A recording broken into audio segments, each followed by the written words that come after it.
Hello friends, जैसे कि पिछली वीडियो थी हमारी, हमने पेपर वन की बात की थी। आरएस पेपर वन में जो है कि आंसर राइटिंग कैसे की जाती है। इस वीडियो में हम पेपर दो की बात करेंगे कि क्या महत्वपूर्ण बिंदु है जो हमको ध्यान रखने चाहिए।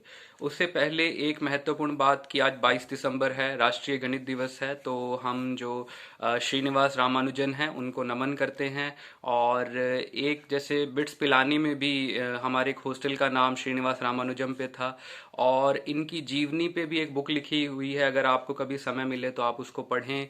एक इसके मूवी भी बनी हुई है, द आई थिंक उसका नाम है the person who knew infinity, ऐसे करके एक मूवी है। और उसे आप देख सकते हैं कभी आपको समय मिले तो। खैर, अब अपन मुद्दे की बात पे आते हैं कि हमने जो पेपर टू की आंसर राइटिंग के बारे में बात करनी है, ठीक है। तो देखो, पेपर टू में तीन चीजें हैं। एथिक्स है आपका, प्रशासकीय नीति शास्त्र है, एक साइंस है और तीसरा है जियोग्राफी। अब इसमें आंसर राइटिंग कैसे की जाती है। जो आंसर राइटिंग के बेसिक्स हैं वो सब जगह सेम रहेंगे कि आपको कंटेंट और प्रेजेंटेशन पे दोनों पे जोर देना है। महत्वपूर्ण पहला बिंदु आपको कंटेंट का रखना है, फिर उसको प्रेजेंटेशन उसमें इम्प्रूव करनी है।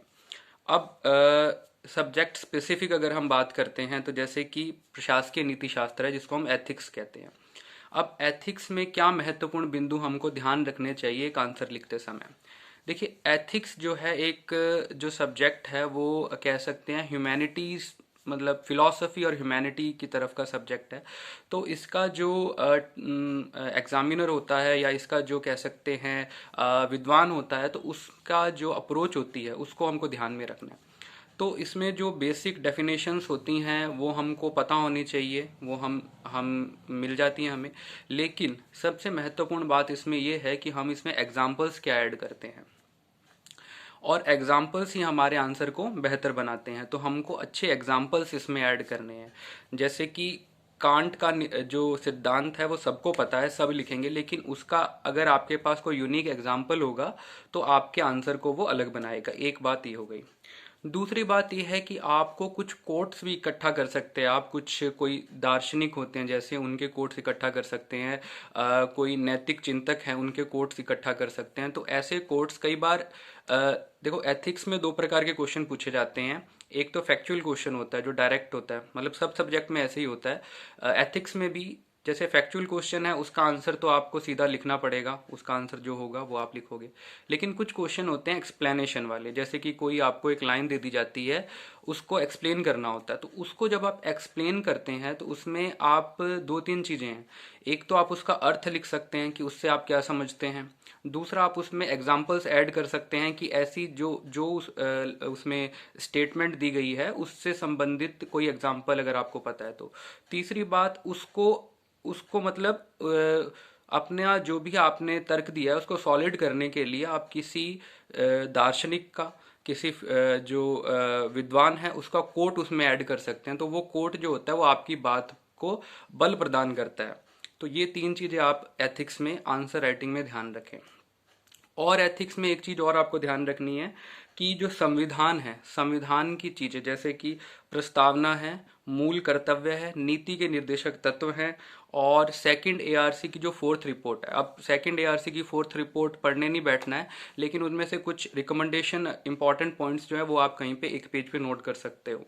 इसके अलावा प्रस्तावना, ये क्योंकि हमको थर्ड पेपर में पढ़नी ही है। एक सबसे महत्वपूर्ण बात ये है कि एथिक्स वाला और थर्ड पेपर वाला आपस में मिलता जुलता है। आपने मेंस में देखा होगा कि एथिक्स का क्वेश्चन लोगों को लग रहा कि थर्ड पेपर में पूछ लिया, थर्ड पेपर का क्वेश्चन एथिक्स में पूछ लिया। ऐसा नहीं है, ये इंटरलिंकिंग सब्जेक्ट हैं, आपको इनको साथ में लेकर पढ़ना है। आप थर्ड पेपर वाले जो मटेरियल है उसका उपयोग एथिक्स में कर सकते हो। अपने जैसे आप कोई जैसे प्रशासनिक जवाबदेही के बारे में कोई क्वेश्चन पूछा जाता है तो उसको आप संविधान से लिंक कर सकते हो, या कोई जो रिपोर्ट है उससे लिंक कर सकते हो। तो इस टाइप से अगर आप आंसर लिखोगे तो आपका आंसर यूनिक होगा। तो ये हो गया। एक इसमें आता है केस स्टडी। केस स्टडी की जहाँ तक बात है, अभी तक तो आरएएस मेंस में केस स्टडी कभी पूछी नहीं गई है। हालांकि काफ़ी संभावना थी पीछे वाले एग्जाम में पूछने की, लेकिन नहीं पूछी गई। अब क्या पता, हो सकता है पूछ ली जाए। तो केस स्टडी के बारे में ये है, केस स्टडी का मतलब क्या होता है। केस स्टडी का मतलब होता है आपकी डिसीजन मेकिंग पावर।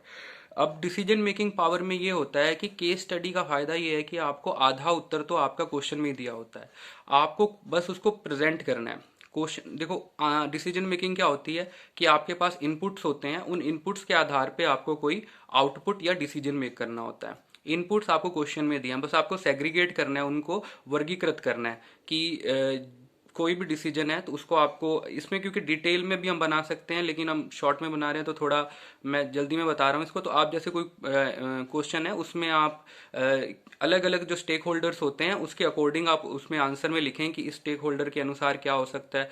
फिर लास्ट में आप अपना जो भी आप डिसीजन लेते हैं उसको तर्क के साथ प्रूव करें कि मेरा ये डिसीजन है। ठीक है, केस स्टडी के बारे में ये है। अब साइंस की बात आती है तो साइंस में क्या बहुत बड़ा सिलेबस है, ठीक है, वो बात अलग है। हम आंसर राइटिंग के तौर पर अगर हम बात करें साइंस की, तो साइंस में दो प्रकार की चीज़ें हैं। एक तो आपकी हैं जो कि कह सकते हैं कि स्टैटिक पार्ट होता है, जैसे कि बायोलॉजी होता है, ये फिजिक्स होता है, केमिस्ट्री होता है, ये है। अब इसमें क्या इंपॉर्टेंट है, हर सब्जेक्ट का यूनिक चीज़ है। बायोलॉजी है तो बायोलॉजी में आप अगर डायग्राम बनाएंगे आपको अच्छे मार्क्स मिलेंगे। इसी टाइप से फिजिक्स है, फिजिक्स में आपको इक्वेशन लिखेंगे आपको अच्छे मार्क्स मिलेंगे।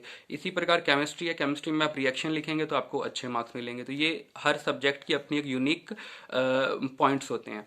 अब उसके बाद अगर हम बात करते हैं फिजिक्स केमिस्ट्री मैथ्स, ये हो गया, सॉरी मैथ नहीं होता है। अब इसके बाद अगर हम टेक्नोलॉजी वाले पार्ट की बात करते हैं तो टेक्नोलॉजी वाले पार्ट में क्या है कि जो भी एग्जाम्पल्स आपके पास जितने ज़्यादा होंगे, उदाहरण के लिए अगर आपका कोई टॉपिक है कि ऑगमेंट रियलिटी है या एआई है या फिर इंटरनेट ऑफ थिंग्स है, रोबोटिक्स है, इनकी एक संतुलित परिभाषा आपके पास होनी चाहिए, किसी विद्वान का नाम हो उस क्षेत्र से संबंधित, और एग्जाम्पल बहुत सारे हों, तो आपका जो है आंसर बढ़िया लगेगा। अब इसमें साइंस में भी हालांकि लास्ट ईयर भी सिलेबस काफ़ी बड़ा था तो काफ़ी अच्छी तैयारी की थी लोगों ने, लेकिन जो एग्ज़ाम पेपर आया था वो काफ़ी जेनरिक आया था। इस बार कैसा आएगा कह नहीं सकते, लेकिन मुझे जहाँ तक लगता है इस बार technology based examples, sorry technology based applications पे क्वेश्चन आएंगे, और इसलिए वो टॉपिक तो आपको ज़रूर से तैयार करना है। फिर इसके बाद अगर हम साइंस के बाद जियोग्राफी की बात कर लेते हैं। जियोग्राफी की अगर हम बात करें तो जियोग्राफी में एक चीज़ बड़ी इंपॉर्टेंट है, वो है आपके डायग्राम, मैप्स। आपको मैप जरूर बनाना है जियोग्राफी में, और मैप तो आपको बनाना ही है, हर क्वेश्चन में बनाएंगे बेहतर है, नहीं तो जिस क्वेश्चन की आवश्यकता है उसमें तो जरूर से बनाएं। और एक फ्लो चार्ट, फ्लो चार्ट का भी उपयोग आप ज्योग्राफी में कर सकते हो। फ्लो चार्ट का उपयोग बाकी जगहों पर भी कर सकते हो, लेकिन ज्योग्राफी में जैसे कई बार प्रकार पूछ लिए जाते हैं कि ज्वालामुखी के प्रकार बताइए, तो आप उसमें फ्लो चार्ट का उपयोग कर सकते हो। प्रकार वाले जो क्वेश्चन होते हैं उसमें फ्लो चार्ट का उपयोग किया जा सकता है। फ्लो चार्ट का एक चीज़ हमेशा ध्यान रखें, फ्लो चार्ट का उपयोग ऐसे क्वेश्चन में करें जिसमें आपके पास बहुत सारा मटीरियल हो और उसको आप फ्लो चार्ट के माध्यम से दर्शा सकें। दूसरा फ्लो चार्ट का उपयोग आप ऐसे क्वेश्चन में भी कर सकते हो कि जिसमें आपके पास बहुत कम मटेरियल है। उसमें क्या होता है कि वो जगह आपकी भरी हुई लगती है और क्वेश्चन ठीक ठाक लगता है। तो ये दो टाइप के क्वेश्चन में आप फ्लो चार्ट का उपयोग कर सकते हो। तो ये पेपर 2 का था। पेपर 2 में हमको कैसे ब्रीफली मैंने बता दिया। नेक्स्ट वीडियो में हम पेपर 3 की बात करेंगे। ठीक है, थैंक यू।